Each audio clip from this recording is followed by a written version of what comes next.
বেশিরভাগ দিনই সকালে ঘুম থেকে উঠেই চা পেয়ে যাই, কারণ গুডলি যেহেতু সকাল সকাল রোজ পড়তে যায়, ও চা খেয়ে যায়, তার জন্য ও চাটা রোজ করে তারপরেই যায়। কিন্তু আজ আর ও চা করেনি, ও নিজে কফি করে খেয়ে পড়তে চলে গেছে। তাই আমাকে এই যে ঘুমের থেকে উঠে চা করতে হচ্ছে, কারণ আমার আর পিয়ার দুজনেরই ঘুমের থেকে উঠতে বেশ দেরি হয়ে গেছে। এখন প্রায় 9:30 মতো বাজে।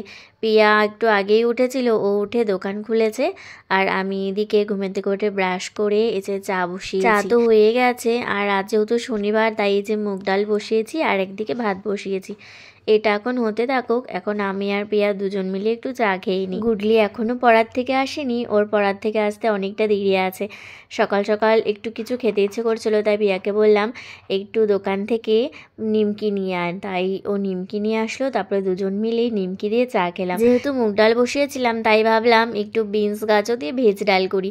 এমনি এমনি মুগের ডাল না ভালো লাগে না, তাই যেদিকে ভেজ ডাল করে নিলাম, তার সাথে একটু শীষ পালং রেখেছি। আজ এত সুন্দর শীষ পালং নিয়ে এসেছিল, তাই বেশ ভালো লাগছিল দেখে, একদম টাটকা টাটকা ছিল। ভাবলাম একটু ডালের বড়ি দিয়ে শীষ পালং করি, তাই যে চটপট করে শীষ পালংটা করে নিলাম। সকালে রান্না তো হয়ে গেছে, তারপর স্নান করে নিয়েছি। স্নান করে একটু ছাদে এসেছি ফুল নিতে, কারণ গুডলি ওদিকে স্নান করে পুজো দিচ্ছে, তাই আমি এসেছি হলে ছাদে ফুল নিতে। কদিন আগে পর্যন্ত ছাদে কি সুন্দর ফুল ছিল, এখন প্রায় ফুল একদমই নেই বললেই চলে। সব গাছগুলো কেমন মরে গেছে, কটাই এখানে ফুল গাছ আছে। গাঁদা ফুল তো একদমই নেই, যাই আছে এই কয়েকটা রক্ত গাঁদাগুলো একদম ছোট ছোট হয়ে গেছে। ঠান্ডাটা এবার ঠিকঠাক পড়লো না, ফুল আর কি হবে। গাছগুলো পিয়া বলছিল তুলে দেবে, কারণ এগুলো তুলে অন্য গাছ লাগাবে, তাই যতগুলো রক্তগাঁদা ছিল এক একটা গাছে সবগুলোই তুলে নিলাম, কারণ ফুলগুলো আর বড়ই হয় না, ওটুকুন করেই আছে।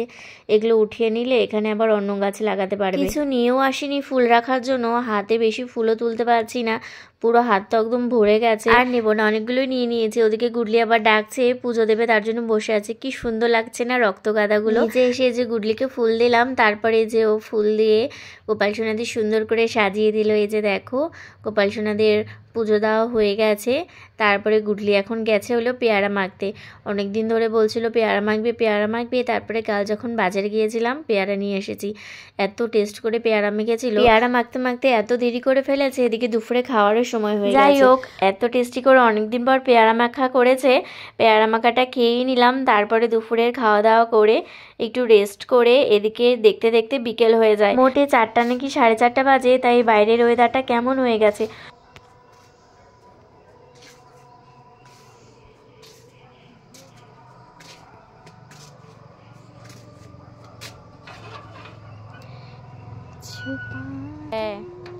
সাদা শস্যা বড়া খাবি? তাহলে ফুলগুলো তোল, বড়া বানিয়ে দিব শস্যা ফুলের।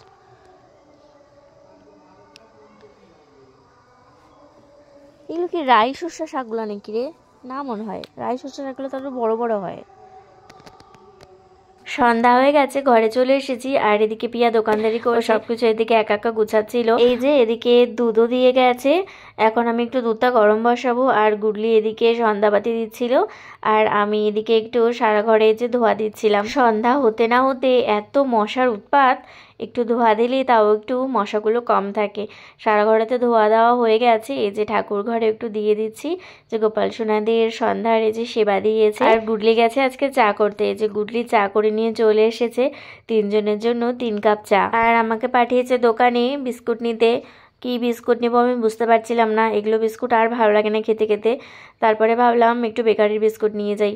এই বেকারির বিস্কুট দিয়ে চা খেতে কিন্তু বেশ ভালো লাগে, তাই এই যে পরেই বেকারির বিস্কুটটা নিয়ে আসলাম। এটা দিয়ে তারপরে সবাই মিলে যে চা খেলাম। এবার শুরু হবে রাত্রের রান্না। গুডলি এই যে আমাদের গাছে টমেটো হয়েছিল, ওই টমেটোগুলো নিয়ে এসেছে, তো বললো এগুলো দে রান্নার মধ্যে। রাত্রিবেলা এখন করছি হলো ছোট আলু দিয়ে পনিরগুলো আমি যে ভাজছিলাম, আর ও দুপুরবেলা ছাদের থেকে টমেটো তুলে নিয়ে এসেছিলো। তো ঘরে টমেটোও ছিল না, তাই বলছিল যে এই টমেটোগুলো পনিরের তরকারির মধ্যে দিতে। আলুটা আগেই ছুলে রেখেছিলাম, যেহেতু ছোট আলু ছুলতে অনেকটাই সময় লাগে, তাই আলুটা আগেই ছুলে রেখেছিলাম। পনিরটা আমার প্রায় ভাজাই হয়ে গেছে। এদিকে দেখতে দেখতে পনিরটা অনেকটাই লাল হয়ে গেল। পনিরটা এখন উঠিয়ে নেব, পনিরটা উঠিয়ে তারপর আলুগুলো ভেজে নেব। আজ আমি একটু বেশি লাল করে পনিরটা ভেজে ফেলেছি, এতটা লাল করে পনির ভাজি না, বেশ হালকা করেই ভাজি, কিন্তু আজ ইচ্ছা করে একটু লাল লাল করে ভেজেছি। এই যে এদিকে তারপরে পনিরটা উঠিয়ে আলু ভেজেছি, তরকারি কিন্তু বসিয়ে দিয়েছি। আজকে রাত্রে রান্না আমার তরকারি তো আমি করে নিয়েছি, এরপর প্রিয়া শুধু রাত্রে গরম গরম ভাত করবে, ব্যাস তারপর রাত্রে খাওয়া দাওয়া। আজকের এই ভিডিওটি তাহলে এখানে শেষ করছি। Thank you for watching, bye bye বন্ধুরা।